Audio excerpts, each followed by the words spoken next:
Hi everyone, Gerard Scarpese here again, second time this week. I really feeling the creative urge here and working with some of our great sponsors and supporters to cut some hair, share some education. So here we are again, another very beautifully colored mannequin. This time we're using the Bridget Marie from Pivot Point.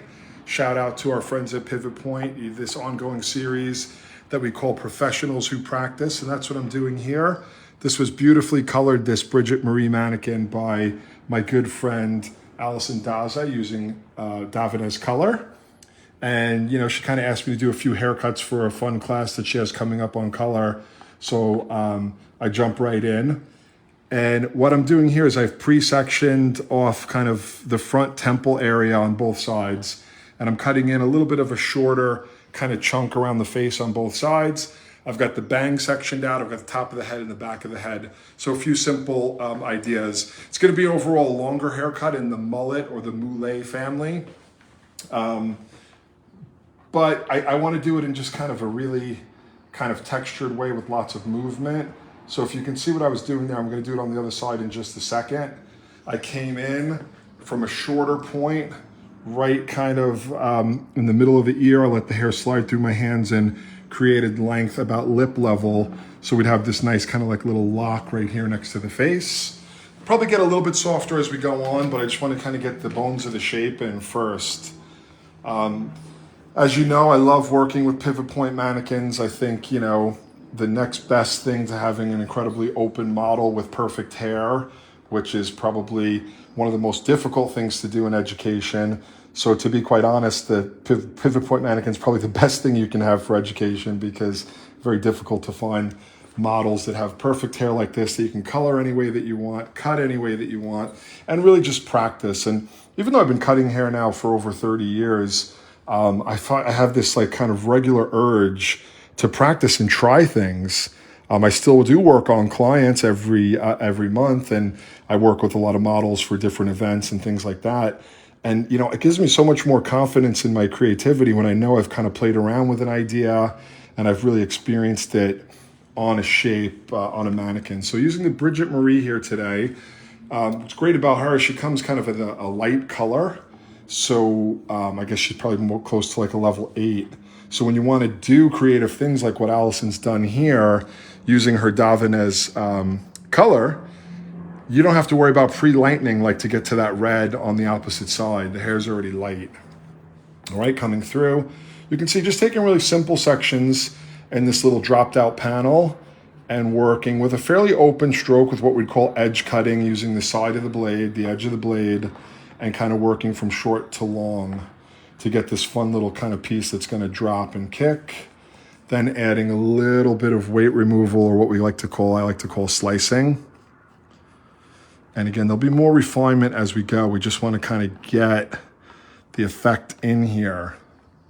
Let's look through one more time. I prepared the hair by using some of the Day Mist from Davines, one of my favorite cutting lotions. And since the hair's already been colored and kind of treated, just makes it much, much easier to get the response that I want out of it. Okay, so we've got that happening. Look for some balance there. You can see the red and the black. That is just so beautiful and dimensional. Dropping down the little triangle here. And we're going to go in and again create a bit of a fringe. So I wanted to work on something. I teach razor classes all the time and have for a very long time. And the one thing that consistently comes up in every class is how to kind of elevate and use the razor at the same time. So what do I mean by that? I mean, when you're cutting with what we call in an overhand position, especially on the top of the head, and you want to lift, right? We see a lot of razor cutting that's kind of what would be known as palm to palm, but sometimes you want to be able to lift and get like more layering and lightness. So really what it is, I call it like a backhand razor. It's about taking that razor and just turning it around and working up into the hair. So what I'm going to do here is work from a slightly shorter point again on the inside, let my hand travel through a little bit and work out to a slightly longer point and see where we're at. It's giving me more length than I need, but that's going to give me room to kind of work with it kind of freehand and detail that corner in a moment. Next section, kind of pivoting. No real over direction. I'm not trying to build a lot of length in the corners here. Just kind of following the head. Coming up. Looking through the hair. Now I can pre-lighten a little bit by slicing through. Just get your hand out of the way and then look for your reference or your guide and work short to long again. So you can see we've got the darkness on this side. This is the dark side, and then we've got that fun, vibrant red on the other side. I'm not sure what Allison used. We didn't get a chance to talk about the formulas, but it might be View, which is the demi-permanent line, probably put over that blonde hair there. John is in the audience with us today, and he's saying, funny, he was in the middle of watching Teach-In 2022, and he's saying Gerard's a natural on stage. Yeah, I've done it once or twice. Thank you. I'm glad you enjoyed it. Yeah, that was an awesome Teach-In, I must say. Yeah, you know, it was our first time back on stage since COVID. And what John's talking about is we have a platform called hblive.me or Hairbrained Live, where we have, you know, if you love these Facebook videos, imagine a high production video with great educators and great camera work. And that's something that we're doing. We shoot several classes a month. And what John is referring to there is our Teach-In. Now that's completely free. The rest of it is about a subscription where you can subscribe to see everything. But we decided, hey, with the Teach-In, we want to make that free so everyone can see it and kind of have fun with it. So coming behind and just giving this a little bit more kick right in this corner here. Now I'm going to address the length of the bangs. I'm going to come through and I'm going to look at this at another angle, actually. I'm going to bring this straight forward here. And now I'm going to work some of that corner off. So I worked out to a long point at a higher elevation. And now I'm working some of that corner off at a lower elevation to get kind of a different movement, a different relationship with the edge of the hair. Not just kind of bluntly cutting the length off, although I will come in and take some more of this length off as I work.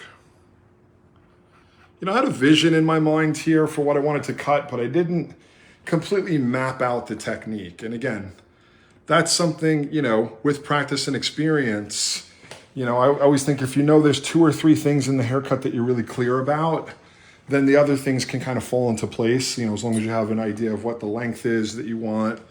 So I wasn't exactly, I knew I wanted to have those short bits next to the cheek. I knew there was going to be bangs and that they would be softened. I know that there'll be longer layers every place else. And now I'm just kind of going with my feeling. And that can be a little scary to do. So again, that's why it's so great to practice that kind of approach. I mean, very often, even the other day, just 2 days ago, or maybe it was yesterday, I did the opposite. I worked with a very regimented technique using my shears and creating kind of a bob shape. If you just scroll back, that was also done on a beautiful pivot point mannequin, the Diane.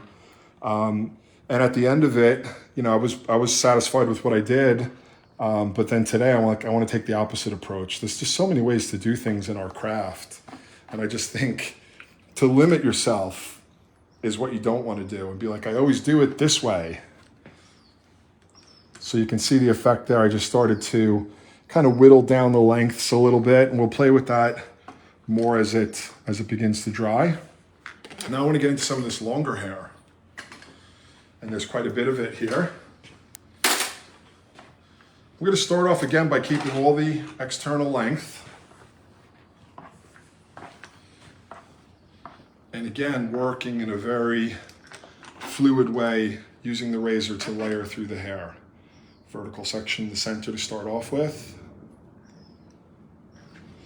I don't want to elevate this area too much. I feel like I can keep this lower. There'll be a lot more elevation above this. I'm going to keep this area lower, and I'm going to come in again with the flat of the razor. This whole haircut will be done with the flat, meaning, you know, I'm sorry, with the edge. Very sorry. That means the razor is on its edge, and I'm cutting through. I find it gives a bit more chunky razor texture, as opposed to using different parts of the blade. Lovola is wondering, what is the advantage of holding the razor like you do? The advantage for me is complete flexibility and control and safety. So you can see when I'm combing, the razor's on lockdown. It's very far away. That's the first thing. Second thing is I'm working now. I'm not shaving. This isn't how a barber would hold this kind of razor for many reasons. But for cutting, I want the sensitivity of my fingertips. So I want them to be able to gently move. I don't want to have too much weight and too many fingers on the blade. That's why I only hold with the 2 fingers. And I work my way through. So it's all for me about sensitivity and control. But there's no wrong way. I mean, I've seen people hold tools in many, many different ways. When people ask me, this is what I share with them. And then you take it from there and see what happens for you. John's curious about the nape razors. Are they good to use in this manner, or is it best just to keep it for the nape? Feather nape razor, yes, it's a safer option if you feel like maybe you don't have the control of the experience to work this way. The difference being the blade itself comes wrapped with a very thin piece of metal. It has a guard on it. It's not obvious, but it does have a guard on it. The problem with it is the blade is very small. So at a certain point, it's kind of limiting. You know, it's nice to have a little more length to the blade to give you flexibility when you're moving your hand in different ways to get different effects. So I think it's a fine razor to use, but I think if you really get into razor cutting, the feather plie, like I'm using here, is key. So you'll notice, because I have a great pivot point tripod, this is the universal tripod. It's just kind of, first thing I'll say, you know, and anybody that's an educator out there, you go and show up for a class. If people don't have good tripods, it makes such a difference in the learning experience. You know, you can go on Amazon and find a tripod for 20 bucks. I've seen them not even last one full class. And you're battling them, you're fighting them. You're battling them, they're falling apart, they don't last. So, you know, if you are dedicated to education and you know you're gonna be having a lot in your salon, or, you know, invest in it. I think these are, you know, they're not cheap. They're probably close to 300 bucks, but I've got about 20 of them because we use them when we go and travel. We ship them all over, and they're pretty heavy duty. You know, they last compared to some of the things I've seen. Wow, what a difference. So universal tripod. And, you know, besides that, if you're going to be working with pivot point mannequins, which are the finest, these fit perfectly. They're designed so they don't just go popping off all the time. I mean, you can move the head in all the positions that you need to. So working very, very simple from short to long again. Now from the inside out. You know, again, that's giving you that kind of concave or extreme inverted layer that collapses the hair, brings out a lot of the texture and movement, but allows you to keep length around the perimeter for these kind of extreme mullety, bi-level-y looks. Very little over direction, just using the previous section as a guide and working my way through.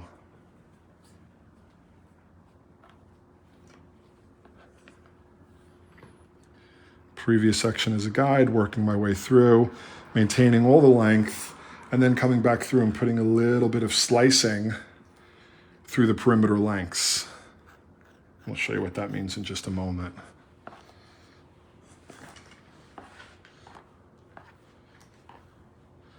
A little bit of detailing here. Maybe one or two of these pieces can go into the shorter area. You can always cut them off, but you can never put them back. So if you feel like it needs to kind of relate in there a little bit, yeah, there we go. And we'll take a quick look over here. Yeah, and there's like one or two of these pieces that are in the transition. Okay, before we move on, I want to again, similar to what I did with the bang, you know, you work out to this very long, exaggerated point. Now you could leave it like that, but I don't want it to be this long and this heavy. I'm going to come through first and put some slicing in the length, and then I'm going to take the length up a little bit. So it just changes the angle from just short to long. Where it's longest and kind of cornery, we're just changing it a little bit. And then I'll come back and kind of nibble at the length a little. I don't think I'll take it dramatically shorter, but we'll take a little bit of the length off.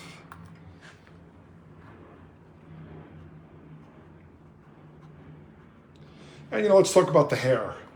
Obviously, to be able to get these great colors, you need hair on a mannequin that's healthy and can withstand the process.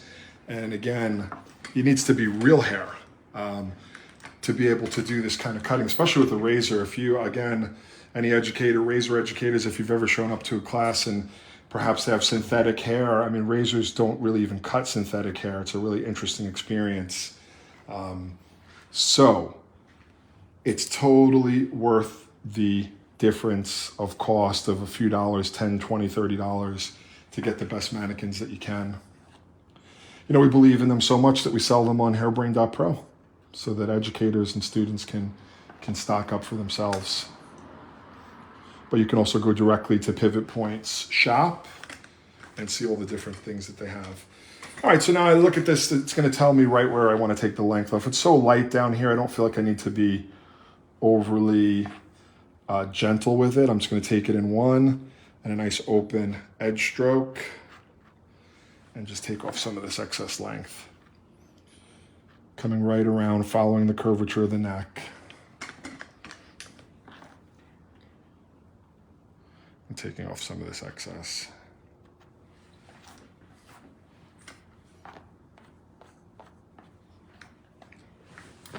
Same up in here. Using the heel of the blade on this side, since I'm going in the opposite direction.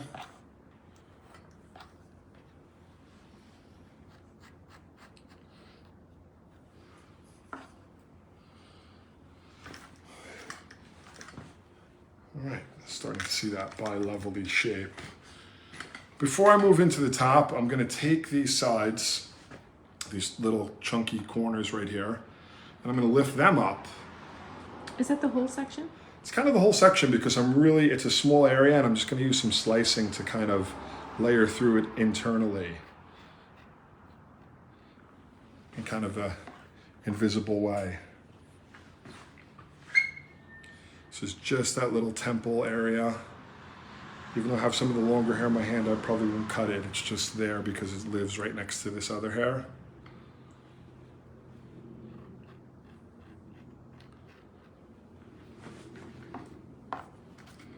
Just getting a little more something in there. Now we want to do the same on this side, particularly the black side because it's quite dense looking. It's actually a green almost, would you say? Yeah, there's some green in there. Yeah, she definitely did something creative with the formula. I don't exactly know what, but this was done by Alison Daza using Davines color. Such a wonderful, diverse color brand. Over the years, I've seen them grow to now have, one of the most well-developed color. They've got everything a great colorist needs.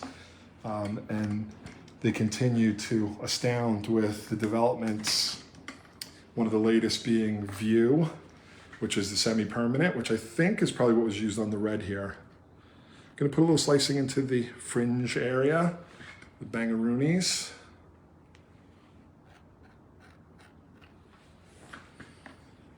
I will say that once you've got your basics down, your fundamentals in hair cutting, if you start playing around with the razor, you have to kind of, it's like, I always think of it like sketching. You have a rough idea of what you're sketching, and then you can't get too bogged down in any one area with a sketch. You have to kind of do a little bit, shade it, move on, do a little bit, shade it, move on. If you're not experienced with hair cutting, that can kind of turn and get really messy really quickly. So you want to make sure that you kind of got it all down before you do. Hannah Ruth Evans just popped on. She's saying hello. And Hannah, our great friend. She can't wait to see us at the HVAs. Yes, big time party. And, huge party. Hannah it was mentioned earlier, Hannah, that someone was watching the teach-in video on hairbrainlive.me. And Hannah was a big part of that. So hopefully you enjoyed Hannah. She's a really creative shape, beautiful shape. Okay, so now looking at kind of where my bang is. I don't need to connect to this completely, but I want to reference it and then work longer and longer through the back again, which will leave me with some overhang that I'll deal with. So again, it doesn't have to completely connect. I'm going to take some of the weight out first internally and then start working from shorter to longer. I do want to make sure if this falls over that it's not longer than the bang, even though it doesn't connect technically, it kind of overlaps it and gives that doubled up feeling.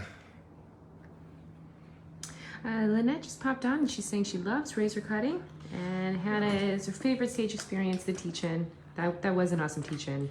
Yeah, I'm so happy to have you and so many other great artists really volunteer their time to be there, to be part of it.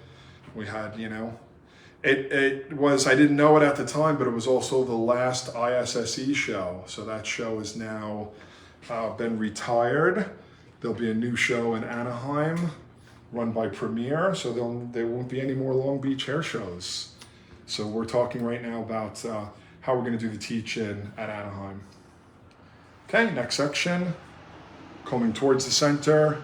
Again, first slicing to take the weight out, working towards the longer point. All in this little horseshoe that was on the top of the head. Slicing to take the weight out, then working through. There's definitely some overhang right now. We're going to work again on that corner to make it disappear in just a moment. But first we're getting the bones of the shape in. Then we'll do the detail work.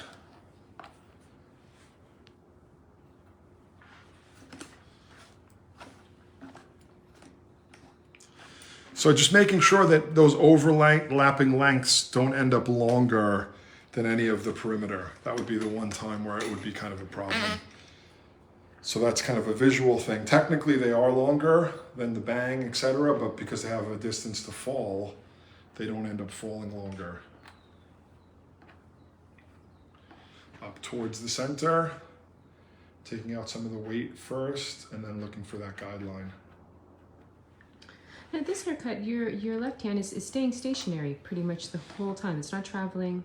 Yeah, I mean, you could also slide with this. I would say that what I'm doing by not sliding is it's kind of a bit rougher and less exactly perfectly short to long. Like on the fringe and stuff and on the underneath, I was sliding my hand.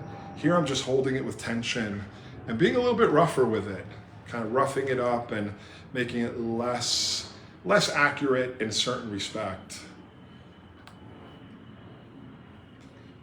I am elevating it a lot, so therefore I feel like I can be looser with it. It's less about it being defined.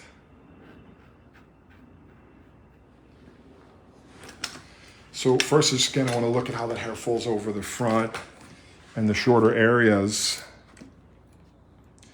Now, again, I have to look at the corner. So much great hair cutting to me, whether it's precision or visual or whatever, is about knowing where the corners are, what they do, how you want them to work for you. So in this case, the corner is this length that falls over there. So again, almost like I did on the bang, first I kind of break it up a little bit, and then I take off some of the length of it. And it should start to now disappear into the underneath and actually be really complementary with the color. When you have dramatic or really heavy block coloring as we have here, what are some aha moments you've learned while cutting? Is anything that you need to think of? Well, I will say that, block color like this to me goes so hand in hand with razoring, because it's like the razor weaves the colors together. When you've got one color so directly next to the other, you can use often opposing. The razor is what can give it some loose kind of connection, like you're weaving through with the actual blade, which can be so much fun. It kind of takes the cutting to another level and gets it to be quite visual. Again, just working on some of those bits on the side there. Just gonna loosely connect from the shorter to the longer. So again, when that hair moves, it's not just like a chunk. It's knowing where your corners are. Coming in through here. Again, got that bit already. Let's see about here. A little bit more tension on the comb. loosening up that corner. Is there any kind of cross-check or ability to check your work when you're working this free form with the razor? Yes, I mean, I can definitely go opposite to my original as long as I know what that's supposed to be. I can switch to the scissor, which I may do, because I want to make sure the hair isn't too overly kind of spindly on the ends.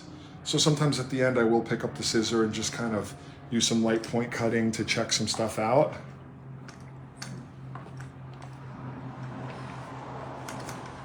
And then of course there's your eye, there's moving the hair around and looking with your eye, which is, you know, a lot of what needs to happen with this kind of hair cutting.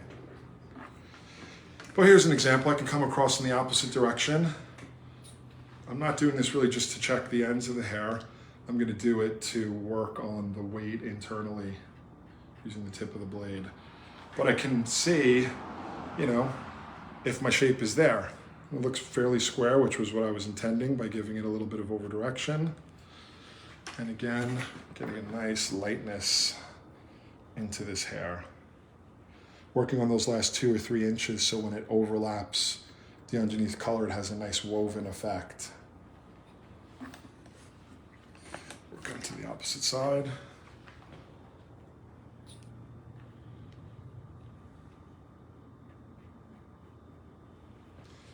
And again, looking for corners, you know, since this was square, it's like how much heaviness. This corner looks a little bit darker and heavier, and this is the darker hair, so it needs a little bit more attention in that area.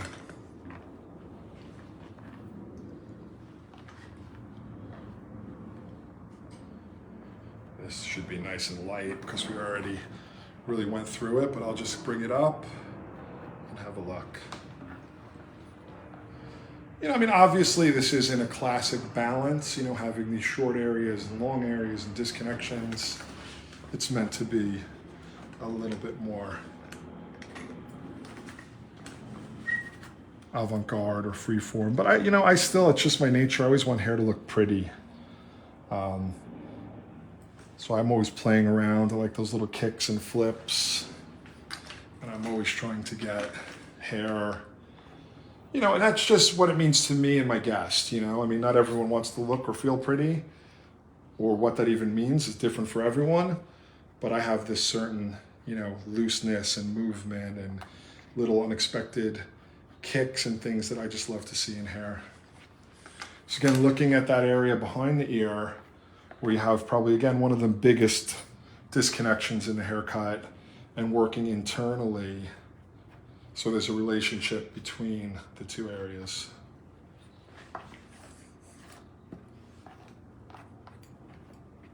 Come back over here and do the same.